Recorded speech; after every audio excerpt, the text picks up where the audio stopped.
plaît, oh, c'est bien, oh.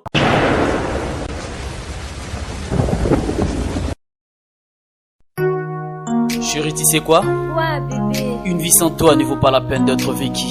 Waouh. Tu es l'artisan de mon bonheur. Je t'aime. Tu es la mer que je m'irai naviguer tous les jours de ma vie. Cosmétique. Et sache... Allô? Allô, chérie? Allô?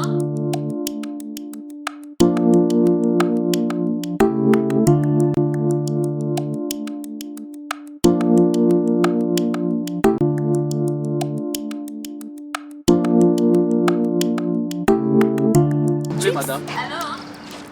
S'il vous plaît. Tu es très belle, madame. Merci.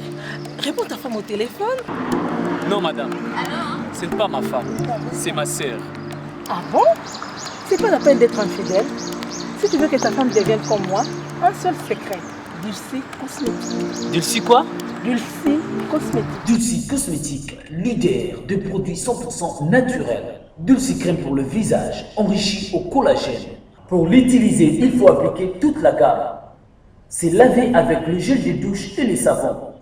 Après le bain, appliquez la crème dans le corps et surtout dans les parties affectées. Dulcie crème pour le visage, enrichi au collagène. Anti-âge, améliore l'élasticité de la peau, lutte contre le ride et autres effets du vieillissement. Voici les résultats après 2 semaines.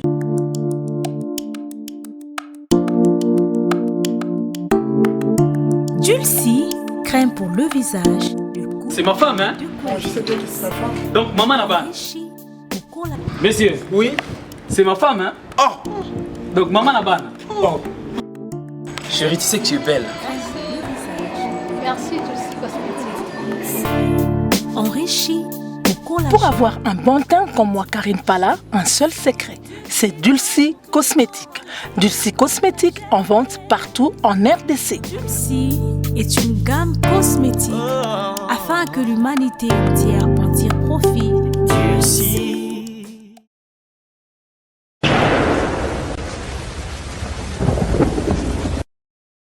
Thierry Mumbaya, Mon Africa, bonjour. Bonjour Vincent Chiluisi. Voilà, en tout cas, c'est un Royambayo parce que on doit le reconnaître que Thierry Mumbaya y est, hein, parce que tout le monde me parle de toi, que non, très intelligent, depuis ça m'a bien impressionnant. Mais habiter si faut qu'on ça l'impression mais ils ont appréciation ils ont remercier pour apprécier au tout ça et puis on rend toujours hommage na mémoire à maman nanga parce que ce que je suis aujourd'hui c'est grâce à ses efforts. Voilà. Et Thierry Mumbaya, par rapport à l'analyse de tout ça, beaucoup de gens nous disent que voilà, Bino Bozo qui est un musicien, pour Matisse, un musicien, que n'engagez biso tout le monde esprit, n'abusez que vous soutenez ça, que notre hier a pour nous diminuer, bah musicien, pour tout Matisse, tout ça juste c'est pragmatique. Déjà du fait que je suis parmi bateau tout ça je ne peux que contredire parce que la réalité en fait, les lots, il faut reconnaître que nous avons en face de nous bateau un ingénieur. Na bateau bako comprendre biso, na bateau bako comprendre biso te.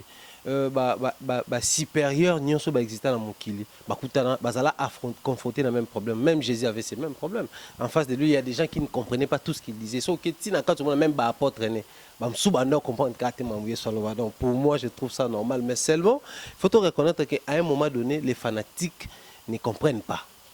Les fanatiques acceptent seulement au bapé ça. C'est-à-dire par exemple, si nous apprécions quelque chose où Italie ou Ranson, tourner bako c'est planango et puis sur le lobby comme mon peut-être ça à ça là qui a bien été pour y améliorer, tourner bako c'est planango. Attends, on va nous expliquer pendant une année. Donc et zalaka bon seulement bateau peut au-delà du fanatisme bazala moi et ils m'ont et observateurs ils comprennent qu'à leur côté vous avez raison. Voilà pourquoi ces personnes là nous écrivent une box pour accélérer sur les éléments côté vous avez raté ça donc bateau on va plus pour ça. Très heureux de vous savoir nombreux devant vos postes téléviseurs à travers le monde sur suivre votre émission Tribunal Nakatia site Nabino La Voix du Peuple, une émission de réflexion et d'analyse à Itali musique na Mboka Nabiso dans le beat il y a reçu artistes et musiciens soba qui est toujours les bossos. Nous soutenons nos artistes et musiciens à travers le critique à travers suggestion à travers le tout le monde qui tant au monde que le réseau marché nous serons pas là derrière bango to poto sepelisa ba fanatique mais biso tozawana tozaba vrai ami il y a artistes et musiciens parce que un vrai ami à ça rendre reproche en face et les faux ne flatter biso to yara wana surtout moi du Cameroun qui bien te pour maintenir musique Nabiso Tourouya Oloba, que vous plaise ou pas, nous allons dire la vérité reste la vérité. C'est la raison pour laquelle le Toye Lissousou avec Thierry Mombaya pour tout traiter à propos Oyo Tolandaki, il y a Oueranson le roi de la forêt, Athénaki Némicho Moro Salaki, Nabiso Moro Boye, Laurent Fabrice, voilà le nom, pour Laurent Fabrice,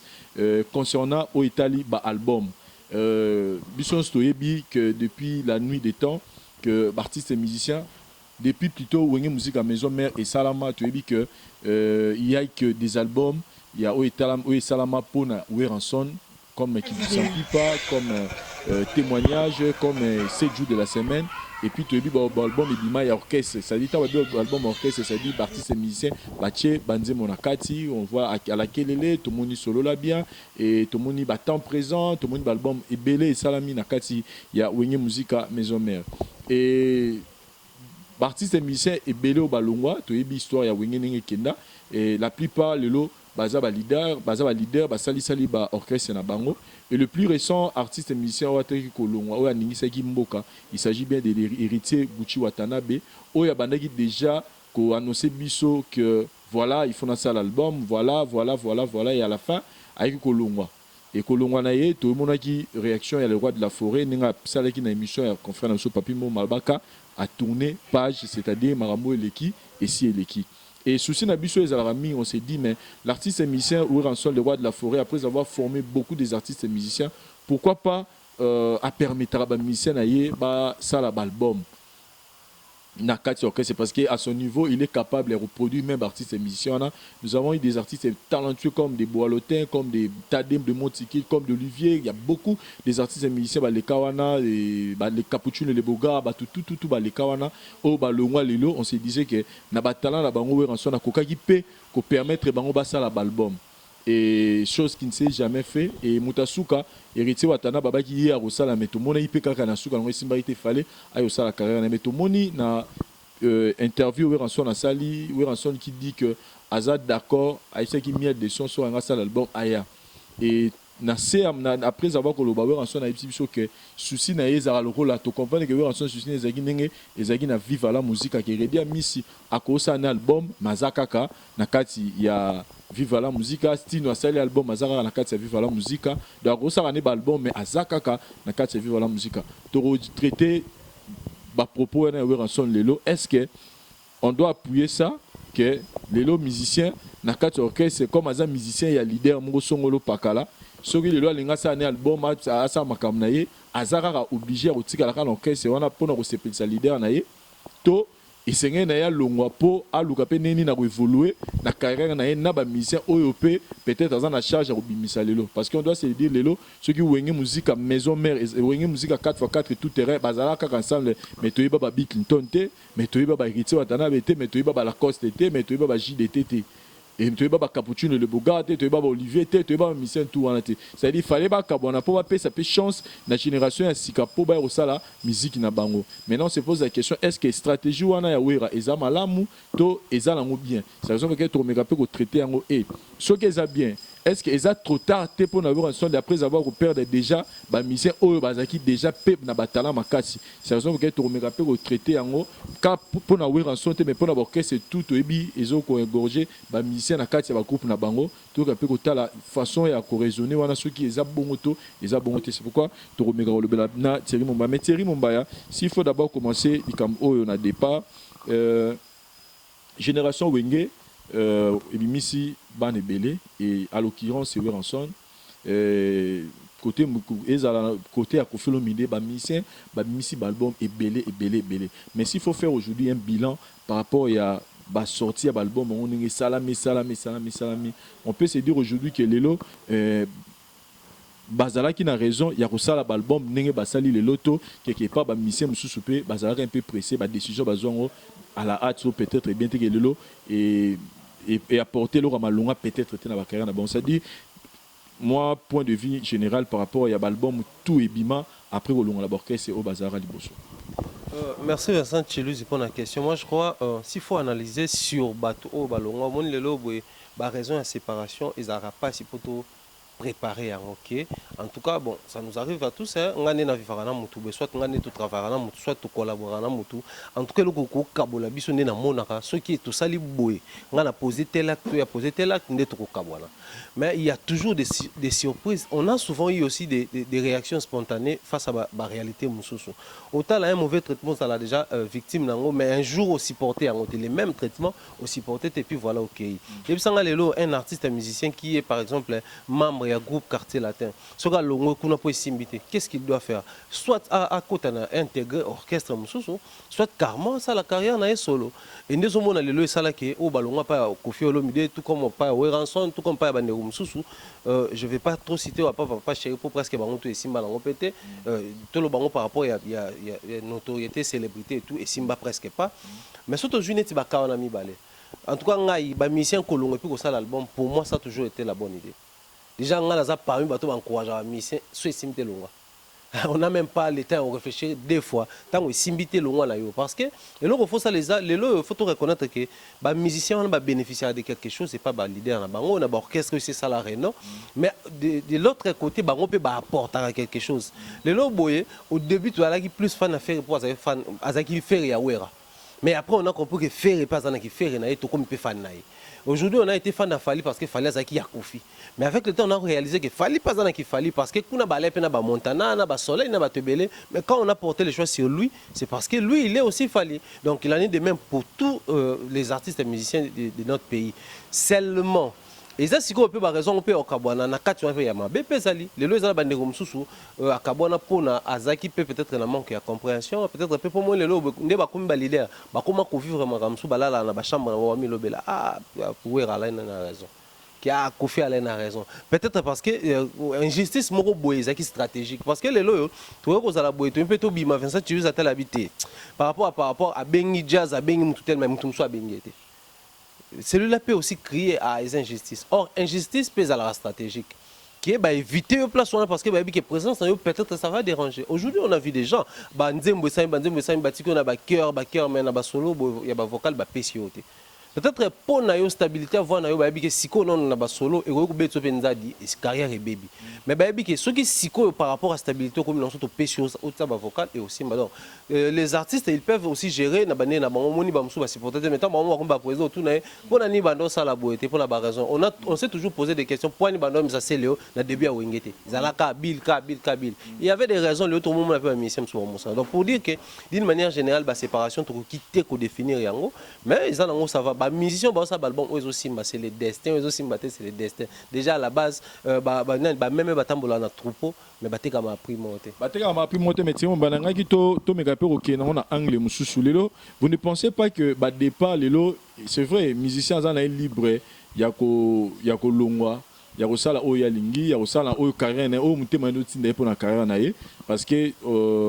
et tanga mabongo mais quelque part au monde a que les autres à la paix cause il y a ils ont fragilisé pe le lobo orchestre na biso ba départ wana ça dit musicien to komaka na posa wana azala leader azala orchestre azala pe ba benge pe président et peut-être moment na yé ekokai na nous bien. Je vais donner par exemple l'exemple à Ibrator. Par exemple Ibrator peut mener à Fabregas tala apport azaki nango. Et on sentait vraiment que Fabregas était accompagné de quelqu'un qui a yebi makama musique, a zapena na makama musique. Mais souci wana ya ozala leader et kozala Ibraton permet na Fabregas ezaki ko apporter un plus na orchestre Fabregas. Sans oublier que Fabregas yene makambo. Mais ozomona que pour ça wana ya kolongwa tel meza makasi a comme ko envier leader peut-être en général de Tolobara, c'est-à-dire comme na posa payer pe ba benga président et que kolongwa na ye au moment que à cet album comme album les a plan B hein. Oui, plan B na ya sala ozomona que sur côté album moment qu'il y a des belles mélodies, il y a des vraiment ba 8 ans là-bas au sel recto mais tant mis sur le marché et rencontrer makamno pourquoi parce que on irait ezaki lo mo ça mangina pressé. C'est-à-dire lelo or ceux qui maye lewana o acheki na plan B aiki ka ko apportango na orchestre Fabregas peut-être ceux qui Fabregas avancé de 1 ou 2 pas comme on a 4 ou 5 pas. N'importe ce que vous comprenez ça dit au moins même na wingi musique à maison mais au moins lelo to na ba wingi BC ba orchestre mingi au moins on dirait ba départ et comment peut raison fragiliser ba orchestre et co-fragiliser orchestre et répercuter pe na niveau musique en ce que peut-être musique en ce fallait mata mais aussi en racima. Je vais donner un exemple un peu banal. topé cet exemple lelo to supposé moni force o wengi musique à maison mais ezaki nango tant ba bili baza ba faire baza ba JDT baza ba babino me baza tant ezaki non wengi musique wana au grand complet ba la coste avoir ba bili ba longwa supposons pendant que orchestre wana ezali ka tilelo bazali ka soudé bongo qu'est-ce qu'elle allait donner na musique na biso lelo to raisonner. C'est-à-dire qu'à faire wana zai kana wingi musique à maison mère c'est-à-dire orchestre wana kaka ningi zai parce qu'on doit reconnaître qu'avant kabwana ba comment une fox moko impossible tala elo asuka basala tindika lokito générique wana tala niveau bouger mukili c'est-à-dire supposons que ninga bazai ki wana ba nga basaka ensemble tilolo qu'est-ce que ça allait donner c'est-à-dire que quelque part Colombo c'est pas mal mais quelque part au monde était que ils avaient pas raison oh ils ont fragilisé pe orchestre ils ont répercuté que musique na biso olé mata ils ont kitara après vané lelo album ils ont bima nango belé mais ils ont capté sous public te nenge toyé bara album yakala Osana côté on a totalement la raison d'ailleurs ça rejoint on a lobaki sur les raisons to ba cause à Colombo là d'un côté bazala kana ba raison moro boy oh ils a vraiment total peu tout monde qui quand même avec cette raison il faut le voir mais de l'autre côté peut prendre mes alanini ils ont réparti nangambo leader staff naie et puis nangambo ba musicien au baso composer orchestre wana nangambo musicien manque de conscience professionnelle à un moment donné les musiciens ne sont plus patients surtout chez nous ici bon disons d'une manière générale ba musicien en Afrique dans pays msusu moi manque de patience spécialement mais na ndenge na biso neto musicien la musique na biso la orchestre président za ouais enson et c'est poulain papa chéri c'est poulain biso comment est-ce qu'on manque de patience manque de esprit professionnel lelo prenons les cas ya Magic System batikala au top ceux qui na moko na bango tilelo baza stable à un niveau tu peux pas imaginer mais ça ngata vocal moko musicien Magic System à sala ezate boza na cœur bo tindika ye moko sal force ba lead nyonso depuis babanda premier gaou ti sikoyo o ba beta featuring na mutu mo fille moko to garçon moko a sal forme to sa lead bino tout na sima mais comment peut ça là ba monter ma passe au monde ba l'Afrique est incroyable talent ba bengi Magic System mais le quoi a sal forme ta leader ba zu ba tie wana pendant que tout le monde ba singila tout le monde ba loko kanza ma musique ya orchestre tête ebi loko kanza singila ma bongo te ebi mais à salfa biba na Magic System mais en réalité place une chose à la paix que Magic System on bezala mais moi est-ce qu'on a esprit na biso avenir simba te le lot tout soit les cas ya bandi on a biso abeta ya zouk tout le monde ba Jacob de varier les autres soko zu bango ne bazana la force et orchestre na bango ils a po bazaka ensemble tout le monde ba fetani na bango na stade de France ou ba invitera ba Fali et les autres monde ninge sala carton orchestre légendaire mais bah à ensemble voilà. Mais on retrouve que bazana ba possibilité dans Jacob de Varia ça là featuring et belé na bato belé y compris Ranson y compris bato belé en Afrique abimi c'est peu bato belé mais azak toujours na katuana seulement chez nous moni non c'est mais fragiliser ba orchestre mais aussi zo bon esprit le loboé esprit pena quartier la terre à la soute ceux qui ba cœur ou raisonner série cœur bana série avec touti série ba tout kalawana ti génération ba faliti au monde que neti bombi la quartier la terre na biso wana ezala ali soute le loso qui pena wenge na bantemba ba cœur lokwa ba blandine pemba ba cœur wana o ezaki soko kangi mato yoka o adjani o la coste oni le loso yoki ngo c'est vrai ba miel de son ba ko ba quelquefois même dans ba concert ba meka ko répondre yango mais mona que to perda wenge wana donc pour dire que ezo pour ma esprit or na musique a Congo to yebi esprit wenge ezala o soki 4 fois to yoka papa chéri o ki we Ranson o ka Blaise Boule esprit wana en force ya rolongwa en cascade ezo pour ma peine ba esprit ba orchestre ça la que originalité eza susté aujourd'hui on a du mal à roya concert mobwe poto yoka nzembo to yoka kala na même esprit donc pour dire que je me joindre le royo le wana c'est vrai ils ont fragilisé à tout niveau ba musicien na biso et puis ba orchestre na biso. Voilà et puis moi je vais demander juste à partir de cette émission au la biso partout dans le monde parce que internet les a reçu ya poto te comité on a Kinshasa les gens nous regardent c'est-à-dire pour ba musicien boy ba osaka lecture à temps c'est-à-dire c'est pas parce que moni fali to faire rigola to héritier watana mais to fabriquer ce que ezo simba et que toi tu te dis bon en tout cas les artistes et musiciens non donc vos aura tana bino à quel moment je dois agir. Moi aujourd'hui je dois féliciter l'artiste et musicien comme Batouroi Seguin Batouroi Limbonda Batouroi Kakol Kakol parce qu'il y a Yemba voilà Kakol goûte à Yemba déjà mais ce cas 8 ans d'ailleurs avant la première na Ranson Tilelo c'est parce que Seguin wana il pouvait aussi se dire bon na ebo beta drum na rosa orchestre c'est leader à drummer un peu abimi mais il s'est dit non il faut na zara première na papa chéri ça dit que c'est parce que ebo ça la lecture il y a temps donc Kolongwa c'est bien bon tu vas aller faire ton truc mais babi l'union fait la force. On doit se le dire, Batoura, par exemple, Bill Clinton. Moi, je le dis toujours que moi, aujourd'hui, Tina Loba, on a mon animateur à l'équipe Bill na boire raté pour nanga. Et mais lelo sotali Bill en lelo, à ta bois qui n'est pas senti Bill ou a shooté. Je comprends pourquoi, parce que Bill wana to no mona Bill danger mais to no bossa que c'est le pas no sala que Bill wana sa danger we en seul pas no sala faire épée kako le pas no beta drum wana kapa ya pas no ni atelier seni ni guitare pour tout mona Bill wana danger ça dit il y a marambutu il faut ba sala la lecture nango to le bité bolonga so ba que c'était mais boye ba ke kolonga na bino ezo fragiliser ba que c'est bozo uta et puis ezo fragiliser pe kaka bino mo pourquoi parce que esprit wana rozala leader comme ma pe musicien pressé là je donne l'exemple tout simple à Ibrator ça dit pour l'anga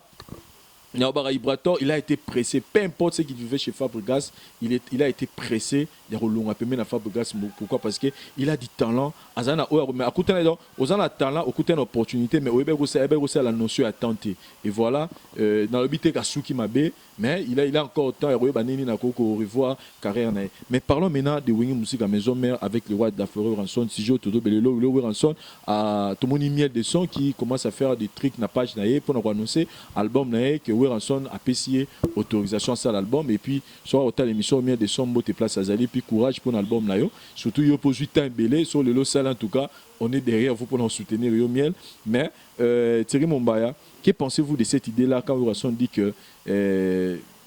musicien et cause à loi tout ça dit Ranson a une idéologie à vivre à la musique que musicien rosa un album mazara na 4 orchestres parlant des net autour de fragiliser l'orchestre vous pensez que l'idée on a Ranson déjà idée à soutenir pour soutenir l'idée dans l'ensemble non mais partiellement oui pourquoi je dis partiellement parce que déjà l'idée à garder ce qui est pour l'intérêt au sein de l'esprit par rapport à tout ce que nous venons de dire ici je crois que Ranson il a raison à un certain niveau d'ailleurs l'idée on a qui pose la mission de comprendre moi j'aurais même souhaité qu'il y ait esprit au fallait que l'orchestre rebelle basalanango pour permettre à ce que tu garder esprit à l'orchestre na biso parce que il faut derrière avant on a des oh ils ninga wenge oh ils ninga boya il y a un esprit derrière et cet esprit là ils a composé na ba aura ya batu belé na ba voix na baron na ba style na baron de pesa ou pesa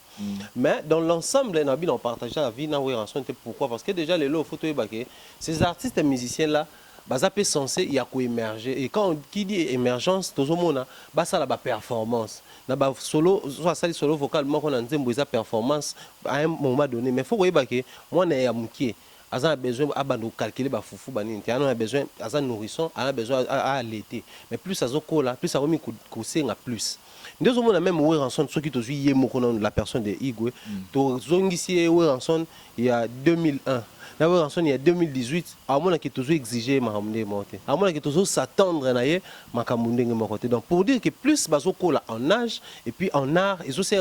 plus basa la ba démonstration plus basa la ba preuve que bazokola na art plus basa la ba preuve o ekotika la pendant longtemps le lobwe prenons le cas babindombe ninga zaka na pa Ranson na imbaka maman mabe et après certes ça celle banze mondenga longo mais ce quoi zaka na maman mabe album on paye bango zaka ya orchestre peut-être oya après ya parce que bisanga héritier au moins lui il a eu la chance je crois sur 3 nzembo ou 4 na kati ya maison mère donc ce qu'on a 4 nzembo wana c'est insuffisant pour un artiste le héritier parce que le héritier ça a combien d'années permet d'avoir Ranson c'est insuffisant to lobité que il fallait que ça album mais l'idée est bien seulement moi je ne partage pas la vie qu'il fallait qu'à base à mais pour le lot ça prouve que Ranson n'a jamais permis à un de ses musiciens à Longwa ils a qui souhaité mais fallait que ça là ça va comme un professionnel qui bon OK tu signé contrat par exemple le contrat na biso il y a 20 ans oyo signé ba pesi o muke na yo ndeto mona yo nani Koffi Olomide sala na faire rigola to signé contrat na yo za de tel à telle date to pesi na kata contrat na biso to définir que o sa na biso ba album o beta na biso ba concert o répéter na biso o za na biso na studio et puis o za na on a liberté ya ko sa l'album pe libanda. C'est ce que je vois chez Fally Poupa déjà pour n'avoir pas dit mouya batu belé ou ba musicien à Fally Poupa ba intervenant mais sans que bas ça l'inquiéter pas Fally ti lelo ba voyager na ba poto ba betane ba makabutu parce que ngana zala une fois na studio ngamo na benga musicien Fally ya ayemba abibiso ya problème te conditions za ka na contrat biso ya larguer oyemba biloko yemba kunate nyonso yemba kuna to koyemba mais ceux qui ka kozaki au ça no beta na yo ça no me respecter ba programme il fallait pas ça un tel contraint peut-être et permettre ba mission le peut-être hériter ngozana et nous le peut-être peut ba Thierry Sainte ba bazala ba papi kakol ba ngaba continuer ko travailler na ba alimonda wana ba continuer travailler na ba tutu ya kala wana esprit wana ngozala donc à un certain niveau moi je comprends que il y a de l'égoïsme na kati wana c'est-à-dire moto a bouger ate ba bazara nga pour mon intérêt parce que déjà contrat exaté mais de l'autre côté et qu'on peut aussi mal et qu'on s'y mandeni le lot toujours ma vie record les structures au dont j'ai créé na kati abimisa batiwa abimisa ba korede abimisa ba dija ba bele bele babima wana bazwa lelo betiwa beta ba concert ya yemoko auto ça l'album na Sugarcane ya yemoko o asali ba featuring na ba tebele bele kuna Nigeria mais azakaka na ma vie record donc ce concert ya ma vie record ba yema ba dorobuche ba blonso so ba kendaka ba beti yango au mon esprit wana pourquoi parce que au départ ma vie record ils a orchestre mais ils appellent label na kati wana musicien ba assurer OK au-delà de na kati na biso neto yemba biso il y a la possibilité moko ozwa ba featuring ba nini na ba single na ye biso moto produire yango or na mbongo nyonso oyo ça encore s'appelle label qui est label maison mère par exemple qui n'est tout ça bonani azade ya banzembo ba yoki banzembo ils na structure et fan na ba pesi na ba directeur technique bien bato ba yibi musique ba yoki banzembo te oyo te to pesi au parolier comment papa bo travailler to bimisa album affaire to bimisa album babi ndombe to bimisa album à maison mère to bimisa album ya alimbona to bimisa album à maison mona ke variété wana ngosala ke to quand on a plus de couleurs plus de stabilité à parce que on a quelqu'un aime intervenir plus de stabilité plus d'avenir na orchestre mais vu que na la coutume lelo ndeboye to ko mona ke moi ba label Fabrice Abisi Wanted fali pas bimisa F victime au mona mais à l'époque ba vela so ba la boula la ba beta ba stade ba na ba poto ba zonga ka oublier qu'un jour ba combattant ba bima oublier qu'un jour ba mission ba ko longwa mais lelo qui nous révèle que na boule na ebneza la ki ba longwa te mais ba on ba comprendre te mais so peut-être to ba no sola ba mission ta en dehors à micro est-ce que un jour est arrivé que bovana wera ayebisa bino pena ke ideneza la bolongwa te beaucoup ça va même l'orchestre oyo compter parce que ezaka na boule na yo yebisi batute pendant que tu ne travailles pas seul tu travailles avec des gens oyo yebisi bango idoza na ngote ba longwa lelo boule robima donc pour moi je me dis wera sona il a une idée qui est comme Mabé, mais il n'a pas déjà à la base eu le temps de partager avec les contemporains, musiciens,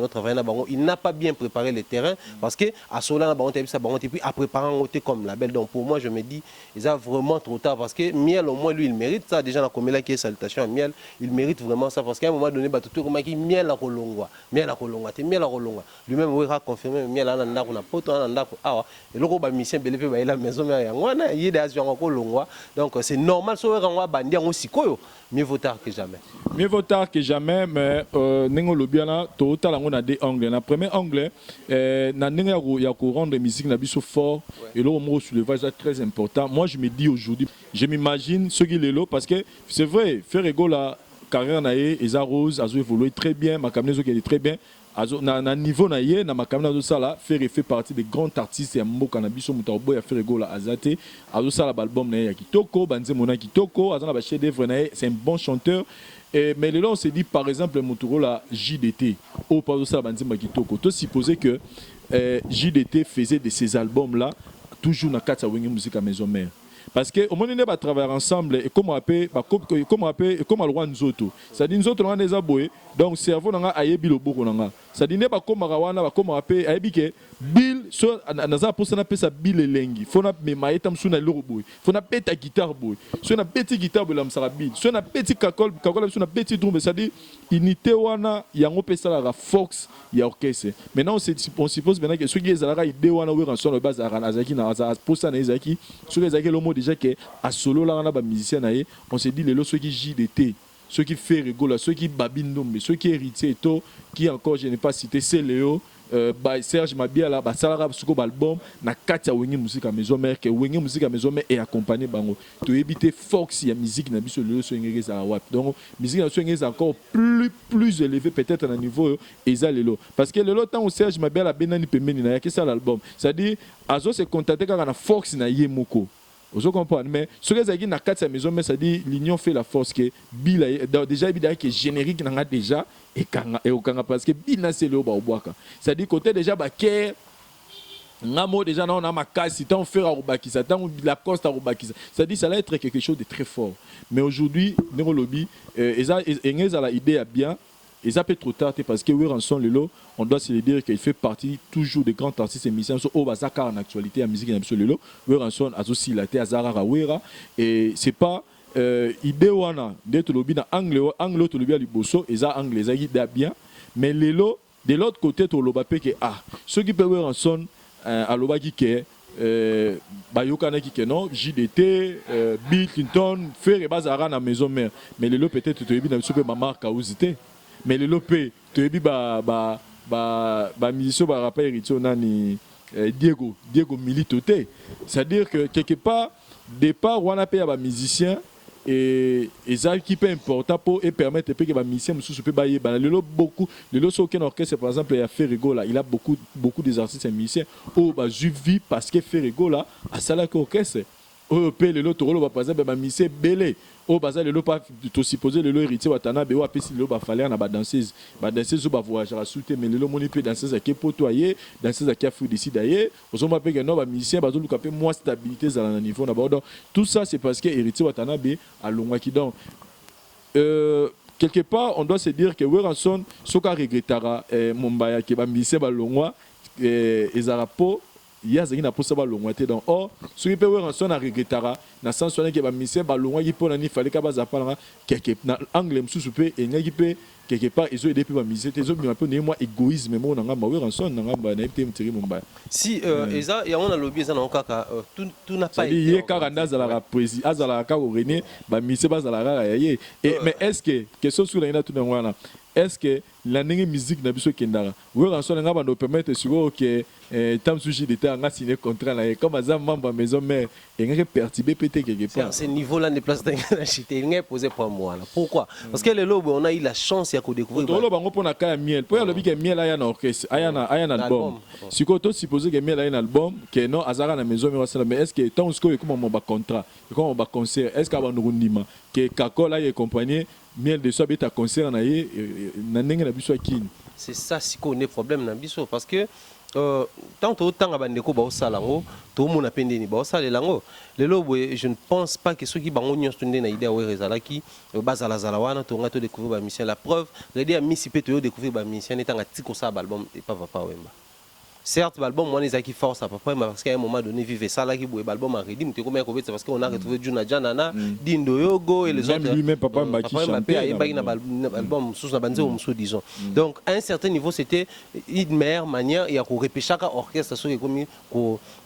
côté un naufrage moko boue repêcher et bimissier donc pour moi je me dis Weranson pensait de la sorte mais peut-être le problème Naïzaki il n'a pas eu le temps pour sa lecture à temps par rapport parce que déjà faut tout comprendre que la guerre et quand on a orchestre faut tout comprendre que la guerre d'esprit à la radio quand c'est déjà surtout une maison mère qui parmi l'orchestre ou na katuana na cuisine interne qui a coupé la mabe ba mission belle bande quand on entre ba on a une mission batem ça mais ba yo kanaka ata mukiete parce que sanga so ba yemba na podium on ezaka poiza maison mère pour na wera parce que héritier par exemple a sali album aller a bengi brigade ya Obwaka yebsanga oya au moins déjà placé un posé problème Weranson a pensé et l'autre a été structure n'est à la déjà où est bango ba là ça bango n'est sala na 12 entre bango na bango na maison mère à la bon surtout ba sala na 12 bango na bango et quand ça reloro moko wana au point que ba msuba riska ba liwa ba msuba sala donc il y a déjà si matin à la base il peut nous permettre de surtout découvrir ba jeune msuste mais de l'autre côté est-ce qu'il y a ça la paix d'accord et baké maintenant na quatre orchestre na ba leader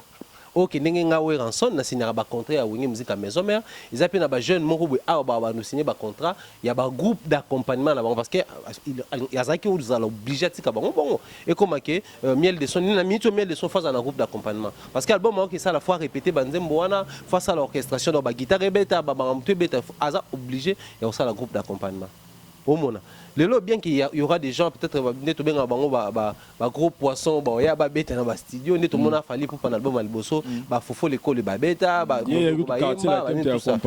parmi ba cause à récite album a répéter quand même na batunaye on les a raté pour dire que Weranson a yebake so ga décider tout temps a décider ka idée on est là fallait que orchestre n'est comme orchestre ba leader orchestre ba leader na un exemple simple orchestre auto vivre en génération et chose ma vie se record des awana donc Jesus a leader na ko na beta ba concert ya yemoko mais a permettre rapper ba concert na bango tout azalaka tiwa ebi ke mito tiwa déjà ku sokoti na Google obeti ba bimsaka na ba contrat ba tutu des alaka ba concert o ya tiwa ba te prix nango ya fali pour ba te pour na monaka ya na musicien congolais ba tsaka wana donc il ngolo ba ka signer contrat wana na combat orchestre te ba ki azana bato abeta na bango. Peut-être que on a permettre à tout découvrir les jeunes sous on doit accompagner bango bazo yemba bien ba osala pe ba solo na ba na bango mais côté mususu nga poser ce point mais à côté nous compter que parce que ba contrat ya kaka le 25 décembre mutu toi luka abeta concert le 31 le premier ba tout abeta le 14 février ba tout abeta ba concert parce que yebisa ngai musicien a yebi que concert na biso ya maison mère na suka to à $500 par musicien par exemple mais na su contrat moko boy il y a 15 000 fona ki ndeko beta asani pour wana mingi za règlement ka côté respecter pe ba programme orchestre respecter papa et ngai si maté et puis si maté siko voilà donc na ndenga réalité qui na tuka ida wera so de si maté donc to ça dit so to koti na idée ya wera son so to bito tala ba avantage na ngoto mona que ida wera son eza bien que non musicien aux ara na maison mère mais au album na yo tout ça et ça bien parce que ils ont rapporté force on est aux ara na maison mère et puis et au la sous force à maison mère za sous makasi même il y a eu rançon mais na ndenge ya qui musique na biso qui chasse l'état molaka et au sugara qui musicien faut gara longa pour ausala a comment sous étouffé quelque part parce que moi ça m'a ramené à l'aise aux athées pourquoi parce qu'il faut à respecter dans le orchestre et puis dans l'émission mais moi personnellement là on a proposé peut-être idée na habiter ceux qui ausala donc comme on dit on donne des avis to bité que biso ne to raisonnera danger mais to peut sera point de vue na biso et que Weranson Lelo on doit se le dire que musique ne s'allie à Zalelo et il est devenu Richard pour la musique. Weranson il a des moyens au UK à cause soit musicien à produire et pour nanga na lo personnellement na mona que Weranson réponse merci à la musique Lelo musique est comme business. Quand la musique est là qui bilo mo kaka to betara to sepela to sangana mais lelo musique comme business ezo kotisa mbongo ezo rendre ba millionnaire lelo ke mutu suka na type moko bimisa comme pe millionnaire toute sa vie car pour nanze mo bimisi donc moi je pense que na ngambi ya Weranson il est maintenant s'il a cette idée to resenga la sikoyo pourquoi pas à ça la label na maison mère. Et la belle maison mère et banana nous tego peut-être des musiciens oyo basé à Libanda mais baba de travailler ba musicien basé na kati par exemple ils appellent façon à peut-être qu'on remixer peu ba musicien au ba omeni pané par exemple à droit ba 1200 parce que le lot 1200 c'est pas le bas l'album dis-toi que Kakol peur le ba président comme on y met les miel ngapé wiki na zangala manze mon appelé ngapé na yemba nga ali mon pas rolo ba nani Nicodème pas rolo ba président ngapé na zangala trop c'est-à-dire que cette fois-ci Weranson a mécapé qu'on revoit stratégie na il y a parce que le lot azana Weranson azana le moko boyo ya azala roi lumière c'est-à-dire yesogi a joué loko mukiloye bangombango prévané tout le monde le ba misé belé ba bimi na simana et moi je pense que ce Weranson a l'obisco à s'investir dans domaine ya production. C'est-à-dire que ba misé wazana bango lelo Weranson a rose ba misé mo yemoro nanu a travailler nanu a sali visibilité na nga sala ba fabrication nga sala ba faire réberité ba miel ba tout ebi na maison mère wana à travers visibilité musicien et que soit monique musicien wana visibilité c'est bon pourquoi pas yemora produire ça dit ba signer ba clause parce que musicien moroté wazana maison mère a robo le Weranson a produire na limité. Pourquoi? Parce que Aïbi déjà que Joyo a mutamakambu Weranson déjà de Tora Masolo déjà depuis Wenga zaki déjà le roi bando bien le roi monanganga ça dit yeso ça li kamnika fait simba ça dit que lelo Weranson sera le bien musicien moro boye qui a dit bon na manager ça dit que bon na teke non sur le plan visibilité et que ce qu'on a tché ba moyen na pour na produire tout le monde ando lobby na ba lobby ni record ni Mavin record ça dit ndepé tout le monde na ba Jay-Z na beta lelo Rihanna sera bima na G-Unit voilà 50 Cent azakina bato ando travailler na ba musicien mais à un moment donné ils peut mona pas salir album voilà ça dit que lelo ba musicien va souffrir pour ma producteur basé mais comme ba Weranson lelo baza na moins possibilité wana il y a reproduit peu musicien c'est-à-dire à risque exploiter et ça la façon père peut ça maison mère en Fox et comme et aussi la route que Weranson a découvert a recruté sous talent il y a ma case parce que baby qui sont dans la maison mère ceux qui n'a bossé n'a prouvé de quoi je suis capable n'a repose chance album et son album n'a peut-être Weranson va accompagner à un niveau peut-être na okine na celle makam na mais Weranson n'a à côté ici yé pe na côté bolobao peut-être piraterie non lelo ba streaming yé internet lelo yé que musicien roteka na YouTube plutôt na iTunes na roteka na ba nini eza belé oyo ezoteka ba nzembo. Donc eza idée moko, moi je pense que Wera son idée azui ya kopesa ya obageno miel sala album et commander ce qu'on a boule ya label maison mère et misa ba musicien au bana talent et produire bango en même temps Wera son yemo pas ça makamna et que le lo soki label la maison mère et ça misa misa que le lo yemo kolo label nga sala album. Je pensais que soit bengi miel ya rocha voix et qui tade ya rocha voix et bo ya rocha est-ce que ba loba ba bo ya facilement parce que ba yebi que wana za géniteur et puis il y a la fox du sous ya maison mère. Et Weranson a continué à travailler dans les musiciens au bazan en orchestre mais au Monique à étoile en Ali il faut abimisaye à Salongo net na ka miel de son donc biso do senga la Weranson pour la miel de son pourquoi pas y récupérer l'album wana pourquoi pas y mo Weranson à s'investir dans l'album wana a chama ele na ye et dans l'album au maison mère et quoi accompagner et Fox wana et aux allons car retour ya wingi musique à maison mère ce qui dans l'avenir miel problème mais au moins et ça le mot et bimi na wingi musique à maison mère mais ça sous forme ya label pour le loso miel de son nga isa makamne azala empêcher te na maison mère donc quelque part l'autre neto raisonner wana et na idée wana pene to lo ba ça dit miel de son a rosala makamna ye mais il fait partie ya label ya wingi musique à maison mère. C'est-à-dire que Weranson va travailler peut-être en termes de production d'album, comme Weranson a eu management, a eu ma musique, il peut aider maintenant ces artistes et musiciens. Et puis aussi il y a talent belé et musique est encore plus fort dans les banda Thierry Mumbai. L'idée est bonne, mais il y aura aussi des mois craintes. Déjà, il faut reconnaître que si aujourd'hui, dans l'ordre d'idées, on a des PCLI, Weranson une fois font la label et toi aider les musiciens, risque qu'ils allaient nous produire qu'un album à l'Ibosco. Il y a mieux balé ya ba musicien bando qui déplace mon. Mais OK, est-ce que vous pensez que le lot musique on va producteur bazane pour le lot on doit se dire que musicien mais ba ça album comme il faut peur se poche même ouais pour laquelle ba no on est dio du siècle ce qui dio d'enfer ba muki a dit on va produire album et après ba souka sans remarquer na minute sur album mais comme musicien oh Diego musique à produire prochain album ils a sous Diego te ba kaboni mabe ba yo kanité akepa oh. Mais au moment où nous parlons, la plupart des artistes et musiciens pourquoi? Parce qu'ils ont réalisé que par rapport à l'entrée, ils ont réalisé que le producteur est mieux que Bango. Alors voilà pourquoi ils ont récupéré le secteur Rwanda. Or, pour récupérer, ils ont récupéré en désordre parce que les Congolais, à un certain niveau, nous aimons beaucoup l'argent facile. Parce que moi, je condamne nos musiciens. Ils ont faute na bangonde l'auto souffrir na pour ma production parce que so pour quelque peu na États-Unis en place pena production peut vendre so tali batumingu ba fana na production za ba musicien bango mo ba vanda wana ba maison de production mingi ezalaka bango mo pena mbazaka ba manager nango bango baza ba actionnaire nango bango ba musicien basala nango au monde basé belé ba Eminem ba na production ba Dr Dre ba na production ba tout ça ba Jay-Z ba Puff Daddy ba production Kelly a na ba production donc ça prouve à suffisance que les secteurs ba ça ils l'ont bien ba musicien mais malheureusement chez nous si vous allez remarquer que musicien mo ba commence à pas coltan oh musicien mo ko ça pas diamant oh musicien mo ba ça la cop alors que vrai cop na ils ont un secteur na et puis il y a en retour manque en confiance. C'est décidé à ça la belle naïe et ça a maison mère parce que les lots ils souffrent de confiance dans la papa tout se voilé visage té ba président tout y a orchestre voilà comment ba mela musicien là na pesé bien mais mon abi ba président tout y a orchestre ba mela ba musicien bon on est ba la ba beta ba concert sur ba musicien bon té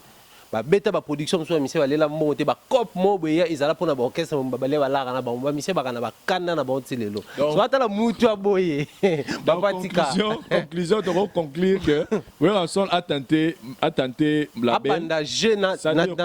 a tenté la belle a tenté expérience na miel de son et on va voir dans l'avenir sur aussi Mbaté mais pour na ba orchestre mususu moni melelo net kofi au perso meka peut tenter donc pourquoi pas tout le monde a payé JB pas tenter problème makasi base à la cas professionnel voilà c'est ça les parce problèmes parce que moi tout ça là il suffit qu'au professionnalisme na kati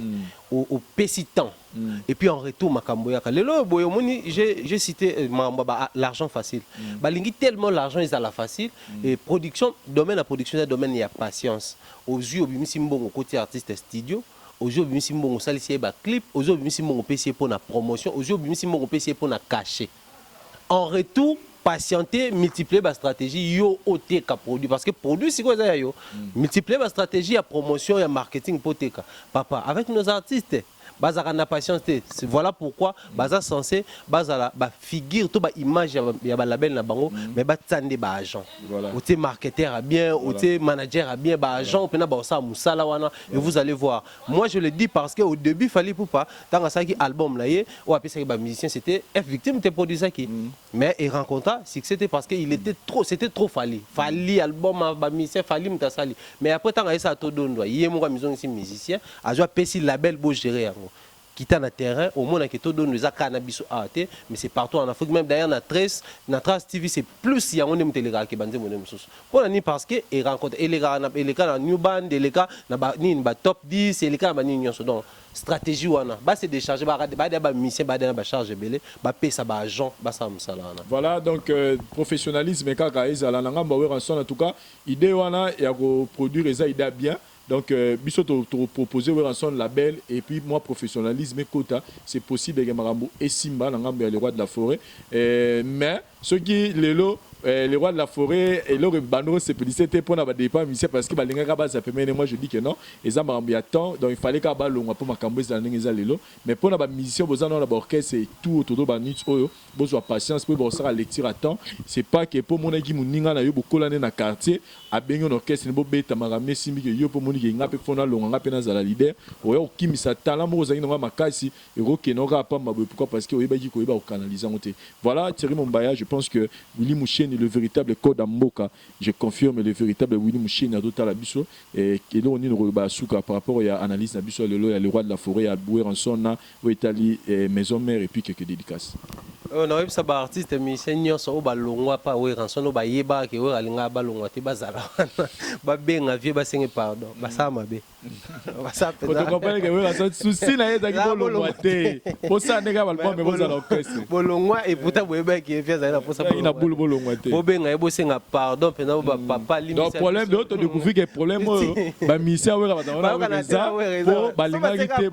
we linga te ba longwa on a compris maintenant piste de solutions za moko bo benga we na papa limisa sonné to longwa to yeba ke yo linga to longwa te mais tout ça qui te dit to longwa na ba oyo simba na ba oyo simba te bo senga pardon et puis dorénavant bo renouer na maison mère je crois que Ranson a zappé na moi quelque chose dans ça la peau na bino moi je veux dire également à Ranson félicitations enfin il a quand même ouvert cette porte là qui est restée jusqu'à preuve du contraire fermée à permettre biso après album wana Miel de Son ça non na maison mère Miel de Son c'est un bon c'est un patient il a et puis c'est un soldat c'est pe la Miel les ala pendant que orchestre mbenge nzela lufu mais Miel a eu avion à Angola c'est-à-dire c'est un soldat linga maison mère ba mission maison mère ba zupe ba avion c'est-à-dire l'esprit wana ni esprit wengi wana il mérite ça Miel bravo et puis c'est un album qui toko seulement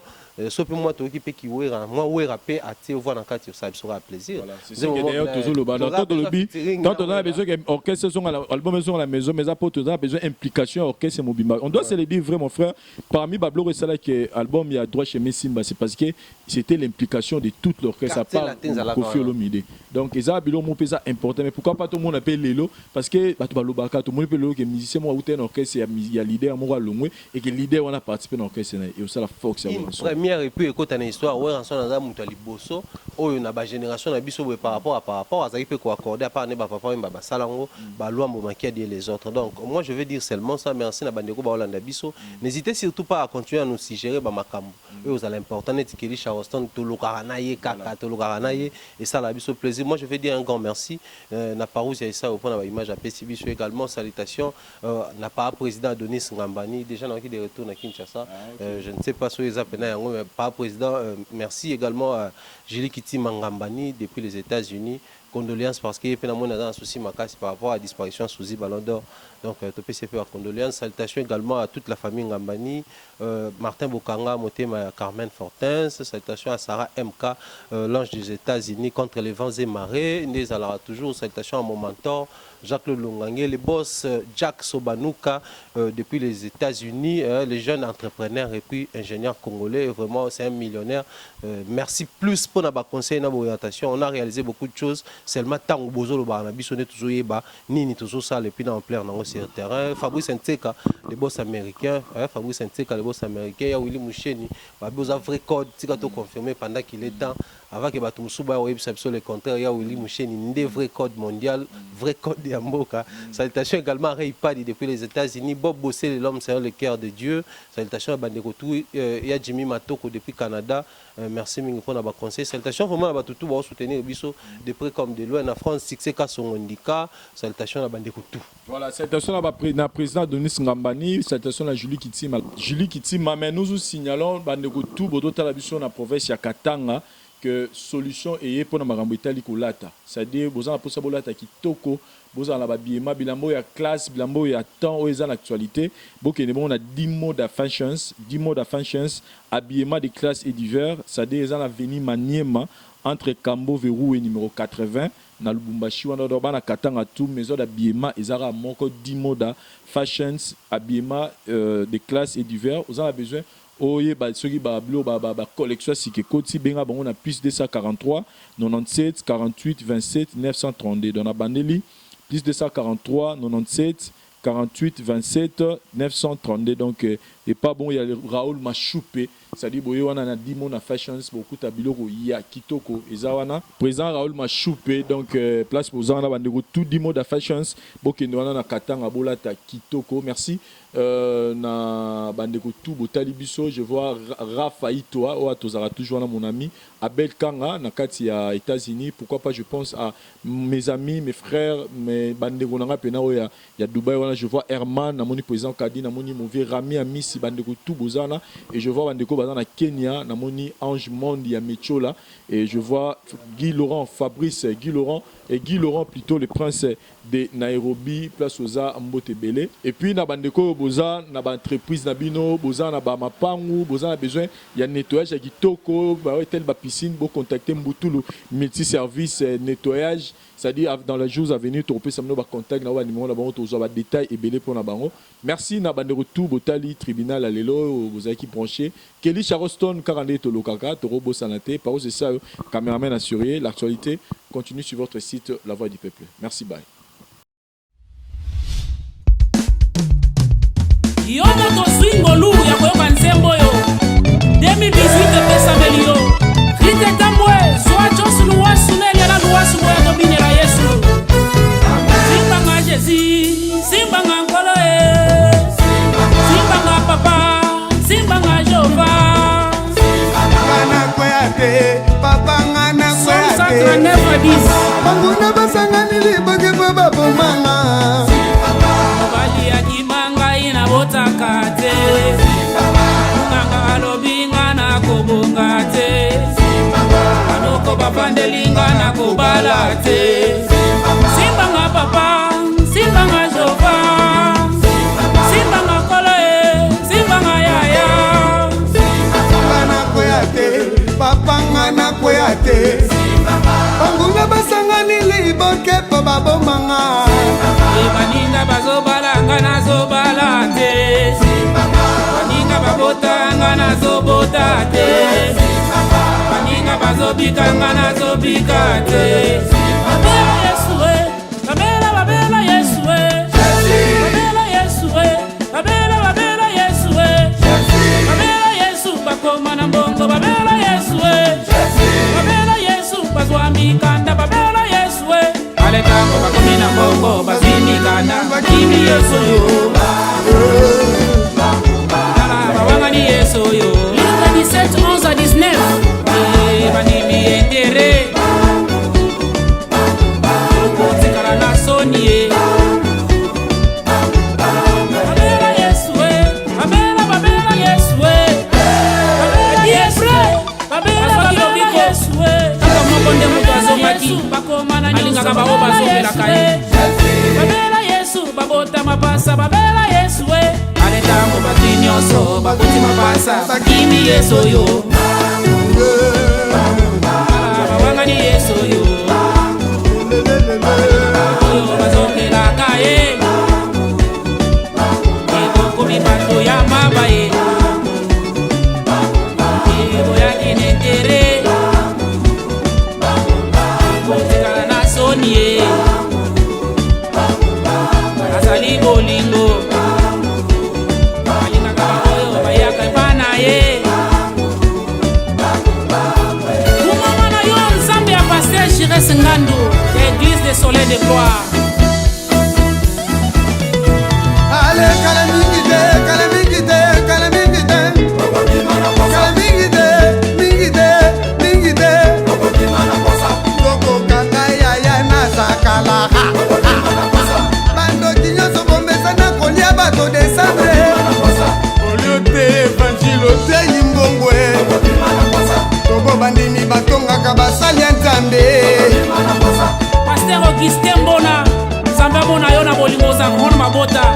Jani Luwasu aboya epana nkolo aza malamu atoka mbeli like 8 17 bisi biso onyoso ya mabe ya molili ya kobima na poasa kala mingi te kala mingi te kala mingi te frere boyaka koshinda basere na kati eglize bakaba nyonso bokoma na bino basali ya Nzambe boyiba profete babakolaka basere mafute Isaac Luwasu Nzamba kofuta yo na drumo betelie Elengi na kati na kolo Kobine la Yesu elengi na kati na kolo Kozala mwana elengi na kati na kolo Kosale la Yesu elengi na kati na kolo Kobine la Yesu elengi na kati na kolo Yo! Ndego! Yaga! Yo! Ndego! Yaga! Lorine au Congo! Yo! Ndego! Yaga! Narite Kupa! Yo! Ndego! Yaga! Mafela Jimbongo! Papa, mama! Boya! Bakoko boya topina bilengi! Eze elengi komona bakoko lokola nisuka mona bakoko! Oye komitangwa famille Luwasu!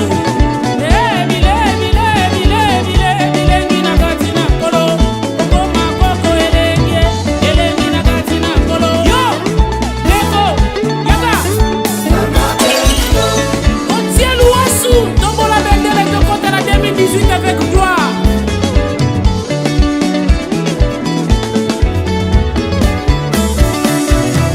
Allez, benda, benda, benda, benda, benda, benda, benda, benda, benda, benda, benda, benda, benda, benda, benda, benda, seroyo, alinga kako sambela te. Benda freroyo, alinga kako bondela te. Benda papoyo, alinga kako sambela te. Ah, tuko benda, benda.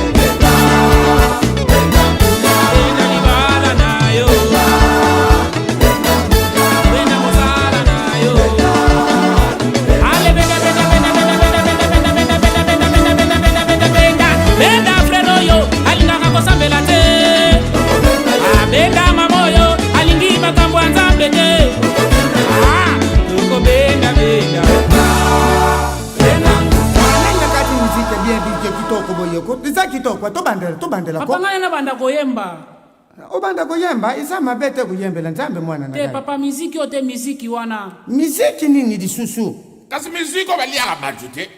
Obazala ke bele wana baliaka batu miziki butu ya mbutu. Obalia na bango na bango. Te vienga Dios mwana Nzamba alobaka bongo te. To benda bango kati na kolo. Posoki moko abongwani na lole za feti. To benda bango na kati na kolo. Eza bien petit loko bimisi bango na mkwasa. Ale soko la benda bango di. Benda benda benda benda benda benda benda benda benda benda benda benda benda benda benda. Benda bakuluna bakoma kosalela Nzambe. Tote ya banganga bakoma kosalela Nzambe. Tosengi ba Kristu patika ba doctrine pamba. Ndeko benda benda. Mama Pasteur Kaiba Geneviève de l'église de Metepe na Ngiringiri. Nzamba pambola yo.